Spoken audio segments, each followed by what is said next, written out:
Olá, mais uma edição do Inteiro Teor começa agora e vamos falar do papel da justiça na proteção dos direitos dos cidadãos, assegurando que todos tenham voz e proteção perante a lei.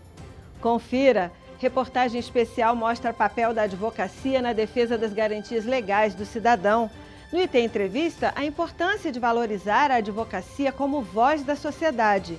Começa agora, vem comigo!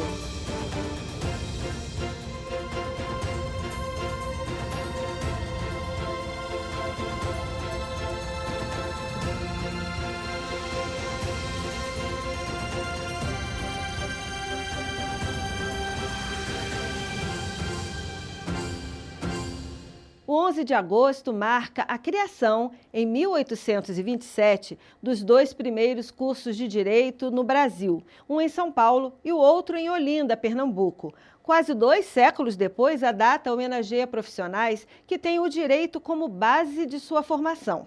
Os magistrados e os advogados, funções essenciais à justiça e que, trabalhando juntos, aplicam a lei e protegem os direitos dos cidadãos. Nesta edição, o repórter William Nascimento mostra como a advocacia contribui para o acesso à justiça e a pacificação dos conflitos sociais. É a tarefa do advogado de defesa proteger os direitos do indivíduo, assim como é a tarefa da acusação a de manter e defender as leis do Estado. Justiça para todos.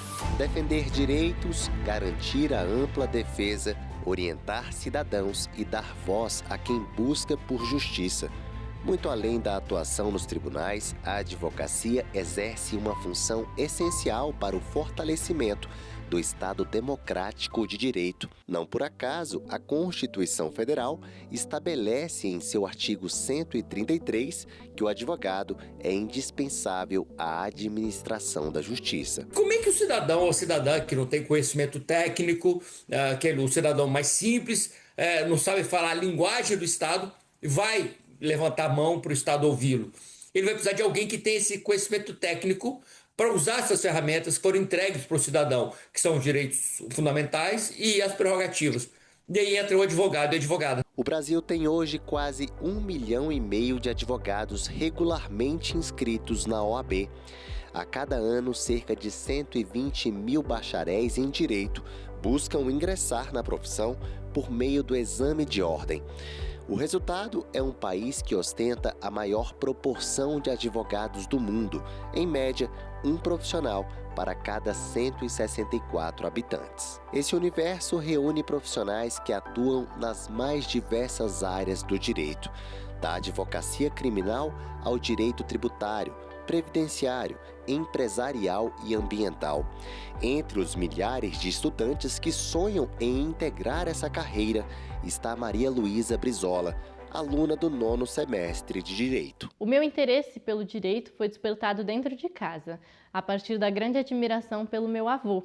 Ele foi um dos pioneiros na área jurídica aqui de Brasília, com muito ímpeto na sua profissão, diligência e muita dedicação. Ele transformou a realidade da nossa família. A partir desse exemplo dentro de casa, eu decidi seguir os mesmos caminhos. Quando eu ingressei no curso de Direito, eu pensava em prestar concurso para magistratura. Hoje em dia, não é uma prioridade na minha vida. Eu vejo que ao longo desses quase 5 anos, porque eu estou no 9º semestre, e ao longo dos meus estágios em que realizei na área jurídica, eu fui me apaixonando pela advocacia nos detalhes.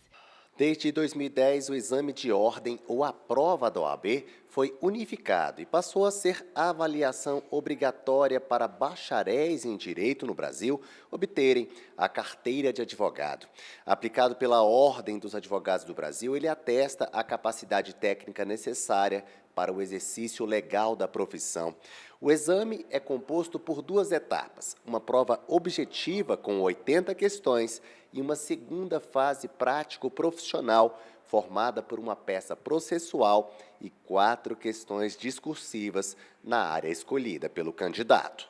Segundo o presidente nacional da OAB, Beto Simonetti, O exame não tem caráter restritivo, mas busca garantir que novos profissionais possuam a qualificação técnica necessária para representar especificamente os interesses da sociedade. O exame de ordem ele exige conhecimentos mínimos para que o candidato possa advogar, né?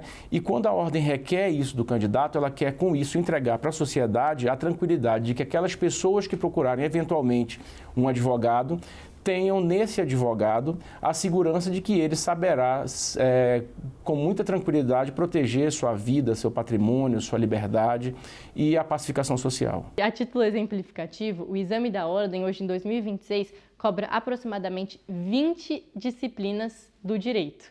Então, assim, eu acho que a OAB vem buscando esse aprofundamento do advogado, que ele seja completo. O 11 de agosto também possui significado especial para a magistratura brasileira. A presidente do Tribunal Regional Federal da Primeira Região, desembargadora Maria do Carmo Cardoso, conhece bem os dois lados dessa história. Antes de chegar ao judiciário pelo 5º Constitucional, ela construiu uma carreira sólida na advocacia, experiência que, segundo ela, influencia sua atuação como magistrada. Eu vim do 5º Constitucional, da advocacia, foram 25 anos de advocacia e já tenho 25 aqui do tribunal. Então tenho uma estrada boa aí. E eu sempre digo, do momento que eu vim para o tribunal, eu participo do tribunal como magistrada. Então, o meu passado, a minha carreira, ela fortaleceu a minha vida como magistrada. Sem um bom advogado, sem um advogado atuante de forma ilesa, de forma correta, a justiça não vai poder ser feita. Isso é a importância do advogado para a justiça. O 5º Constitucional é um dos instrumentos que aproximam a advocacia do Poder Judiciário.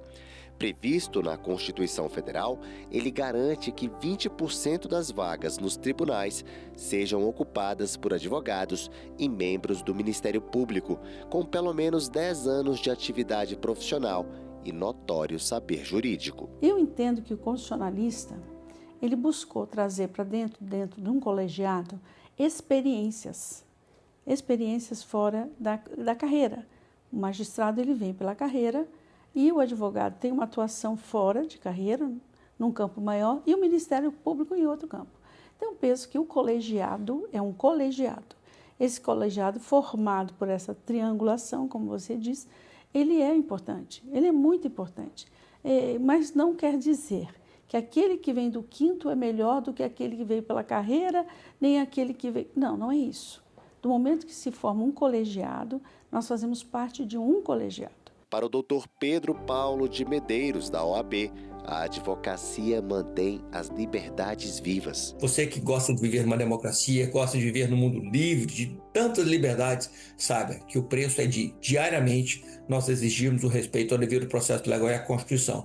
E as nossas prerrogativas são ferramentas que nós temos para manter esse mundo livre, para nós, para as pessoas de quem gostamos e para as próximas gerações, assim como as gerações anteriores às nossas fizeram por nós. Então, a advocacia é a profissão que mantém as liberdades vivas. A advocacia é a voz e a vez da cidadã e do cidadão. É a voz e a vez da sociedade brasileira. Entre livros, audiências, sustentações orais e horas incontáveis de estudo, a advocacia continua sendo muito mais que uma profissão. É uma atividade essencial para garantir direitos, assegurar o devido processo legal e aproximar o cidadão da justiça.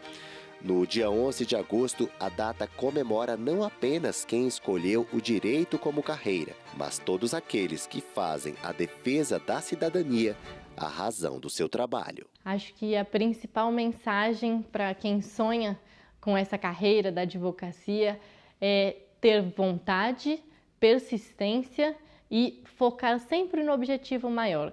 Todas as pessoas terão entraves e barreiras durante o curso, durante a vida, mas o importante é não se abalar e seguir em frente, que tudo vai dar certo.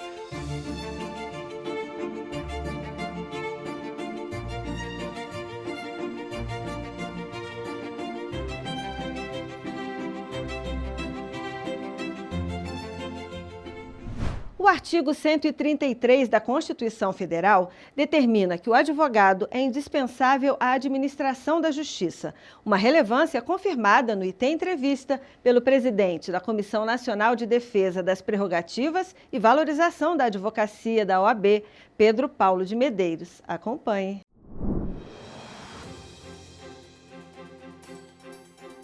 O artigo 133 da Constituição Federal afirma que o advogado é necessário à administração da justiça.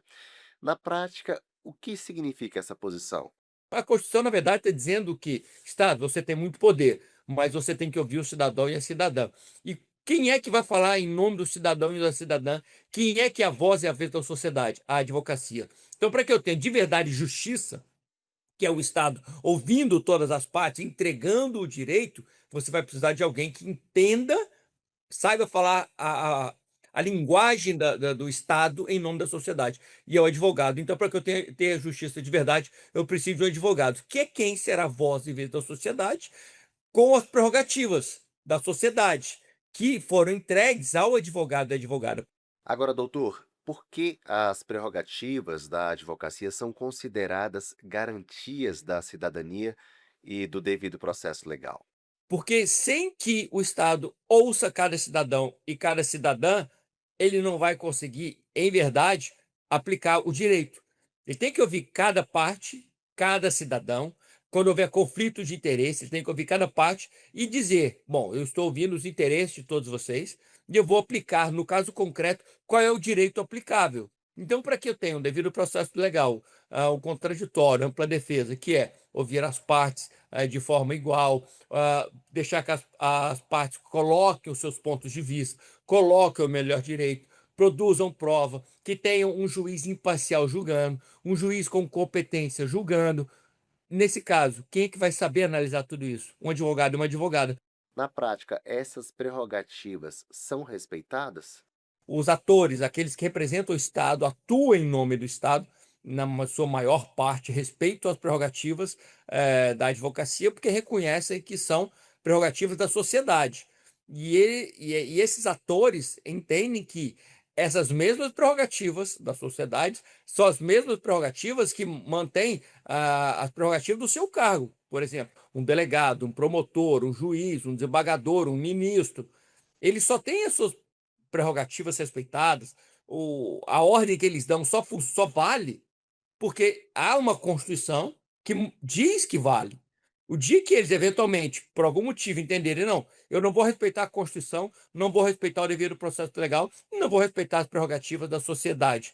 Pode ter certeza, amanhã ninguém vai respeitar as prerrogativas do juiz, ou do ministro, ou do delegado, ou do promotor. Então, eles têm a exata noção de que há um todo indissociável. Então, eles sabem que eles têm que respeitar as prerrogativas da advocacia e, portanto, da sociedade, para que as suas sejam respeitadas também. É possível afirmar que, quando as prerrogativas da advocacia são violadas, o maior prejuízo é do cidadão? Sem dúvida, até porque eu digo muito que as prerrogativas que nós defendemos, nós advogados e advogadas, não são nossas, não é da minha vida, não é um direito meu. Vou lá, defendo, ou no judiciário, ou no órgão administrativo, mas no dia seguinte não é que mudou a minha vida, muda a vida do constituinte. Então, na verdade, se as prerrogativas são desrespeitadas, quem está sendo desrespeitado é o direito do cidadão e da cidadã perante o Estado. E isso, o efeito cumulativo disso, eu vou ter um Estado existindo para ele mesmo e não para o cidadão. Então, não há dúvida de que todas as vezes em que há violações de prerrogativas, quem tem os seus direitos desrespeitados é a sociedade, não é o advogado, não é advogado.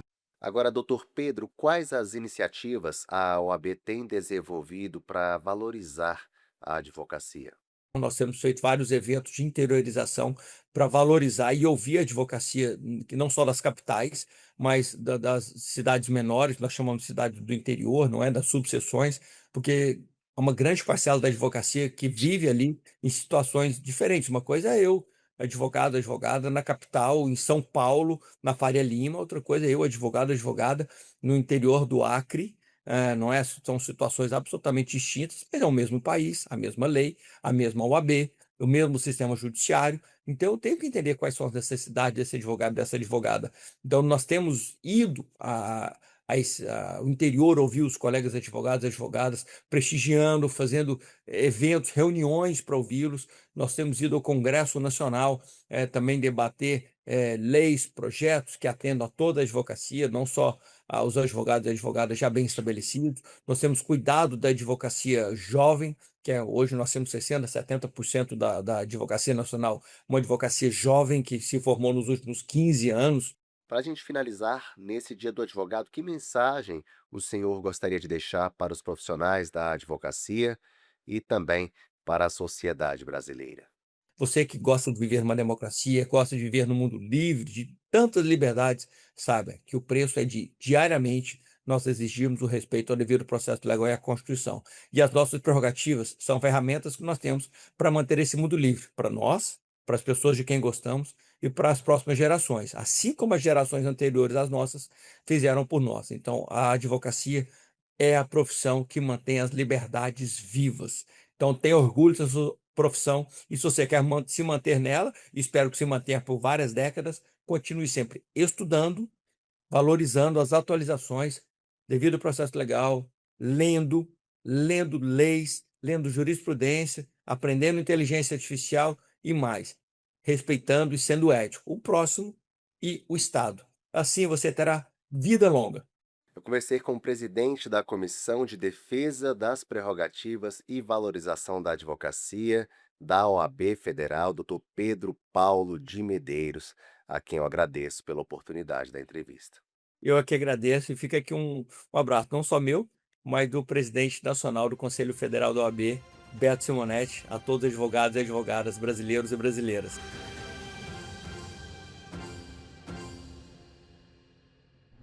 Esta edição do Inteiro Teor termina agora e eu convido você a continuar conectado no nosso portal e nas redes sociais, Facebook, YouTube e Instagram. E nosso encontro fica marcado para a próxima semana.